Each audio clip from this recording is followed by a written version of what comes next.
The sun doesn't shine every day. The storms will come. There are times when the nights will be long and dark and you will be alone. There will be times when the darkness seems to consume everything. But don't let it consume you. We all fail. It's okay. What is not okay is that when you fail, you stay down. Whoever stays down is a loser. And winners will fail and get up. Fail and get up.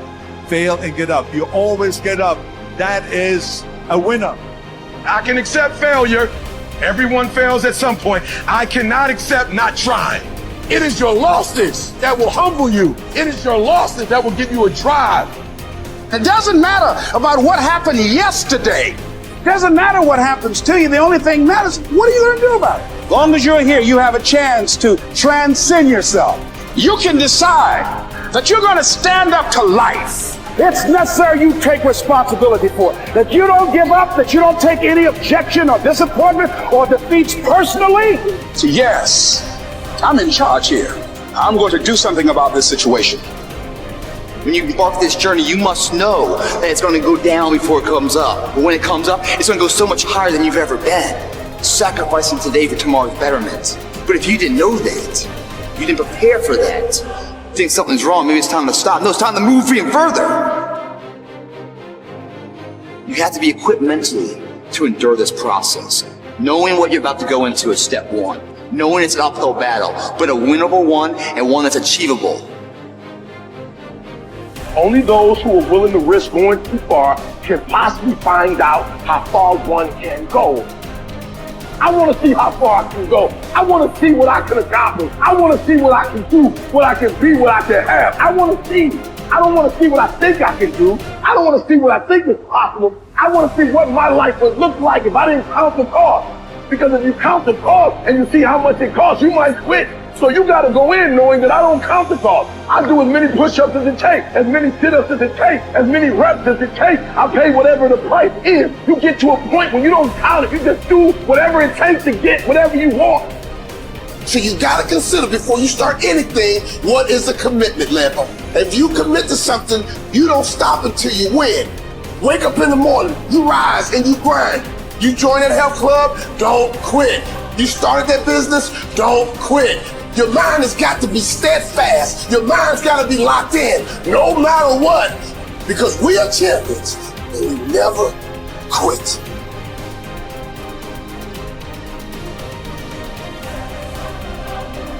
The official definition of self-discipline is the ability to control one's feelings and overcome one's weaknesses.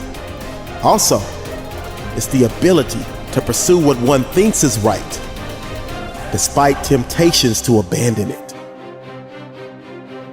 See, the problem with you is you rarely exercise your self-discipline muscle. You just go with the flow. No backbone whatsoever. And that's perfectly fine until you start whining and complaining about your lack of success. Whining and complaining about your lack of progress. Whining and complaining that you're not gaining any momentum and you can't seem to get ahead in life.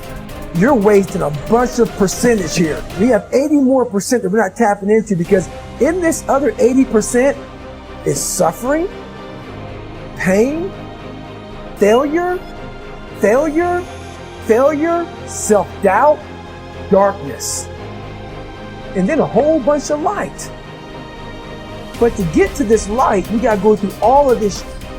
So a lot of us know that.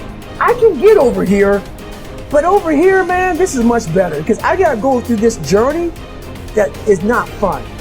This from 20 to 100%, this shit in between is not fun. So we decide to live over here. So everybody goes, how do you do that? You know exactly how to do it. You know exactly, it's not a magic trick. There's nothing I talk about that's a magic trick. It's all back down to a very primitive mindset. of we just have to do. It's like breathing. Breathing becomes normal. Like we don't know that we're doing it. That's how you have to live your life.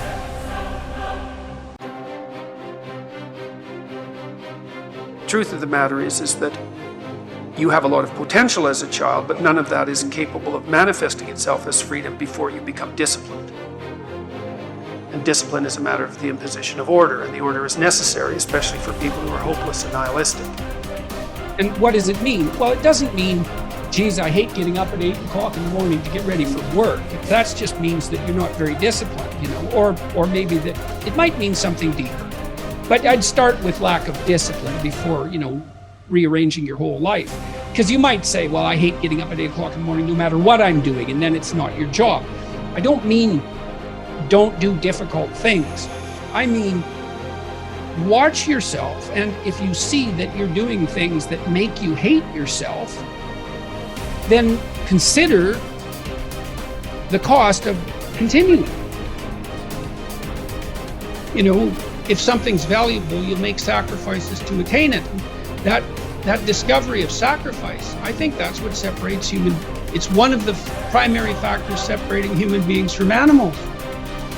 Because we discovered that we could let go of something we value in the present, and we would gain something we value even more in the future. When that alarm clock goes off at 4 or 5 in the morning, your mind says no. You just say, this is what we do. It's what we do now. Because to get to where you want to go, the amount of pain involved, I'm not saying physical, I'm not saying you got to break yourself off.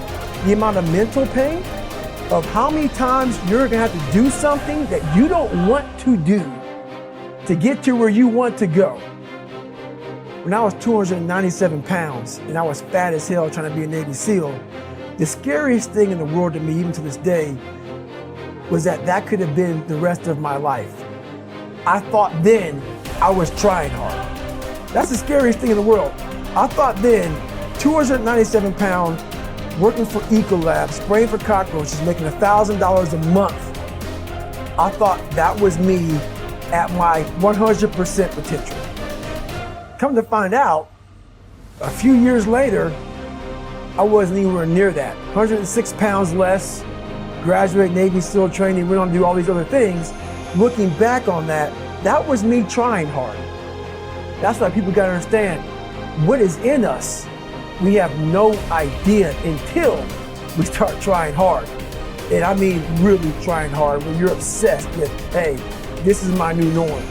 My new norm is that, wow, this isn't always fun. It's not always meant to be fun. And that's when you know you're trying hard. As C.S. Lewis said, hardships often prepare ordinary people for an extraordinary destiny. People look at their past to decide who they are. People look at their past to decide who they can be. But the problem is, oftentimes, people mistake difficulties, suffering, pain for being bad, being less than, being broken, and it erodes their sense of self-esteem. It erodes their sense of self-worth. But nothing could be more opposite from the truth, because in reality, no matter what you've gone through, no matter how hard it was, all of it was shaping you into the person that you can become. The hardships, the difficulties, the pain, the suffering, all of that makes you tougher. It is literally in the difficulties that you begin to find just how much you're capable of. It's in the suffering that you find out how resilient you are. It's in the pain that you can rise up and get tough. And all of that is going to serve you as you move forward, but you have to know how to frame it. You have to know how to think about it. You have to know that whatever you've been through, that all of it is an opportunity to learn. All of it is an opportunity to grow. All of it is an opportunity to get better, but you have to use it to shape yourself. You have to lean into it. You have to know that the pain and the suffering, all of it is serving you. But if you're telling yourself a story that diminishes you, if you're telling yourself a story that bad things have happened to me, or I've done bad things and that makes me a bad person, then none of it is going to help you. And you're always going to move backwards. And it's going to be this stress and this pressure that's pushing you backwards. Instead, if you could put it behind you, said it pushes you forward, it propels you to be more, then no matter what's happened to you, you can become something truly extraordinary. And as David Livingstone said, I'll go anywhere provided it be forward. You can't wait for somebody else to make your life better. You got to make your life better. You got to focus on you. Now, I'm not saying forget the rest of the people, but I'm telling you to get rid of the things that are not making you strong, that are not making you better, that are not making you efficient, that's not putting you in a better place, that's not giving you the strength that you need to keep living the life that you have been given. Don't you give up on life, because once your life is over, you can't come back. Leave your mark. Help someone. Lift someone up when they're down.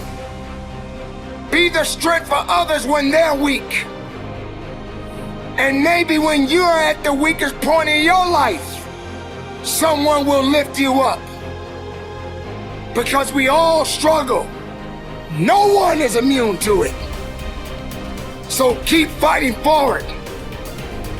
Don't give up.